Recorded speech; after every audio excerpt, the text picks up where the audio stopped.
பேரன்பு கொண்ட கிராமவாசிகளே, வருகிற 14/4/2024 தமிழ் வருட பிறப்பு சித்திரை 1ஆம் தேதி ஞாயிற்றுக்கிழமை அன்றே நல்லேர் கட்ட உகந்த நாளாகும். ஆகவே ஞாயிற்றுக்கிழமை காலை 10:30 மணிக்கு மேல் 11:30 மணிக்குள் தெற்கு வடக்காக நல்லேர் கட்டவும் என தெரிவித்துக் கொள்கிறோம். இப்படிக்கு கிராம நாட்டாண்மைகள் வீரமாங்குடி.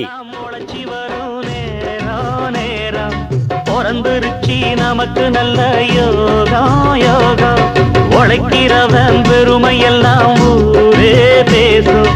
உழவனுங்க இழைச்சி புட்டா ஏது தேசம், என்னாடுமே ஏர் பிடிச்சா எல்லாருமே சேர்ந்தொழைச்சா வந்திடும் நெல்லுமணி மின்னிடும் பொன்னுமணி.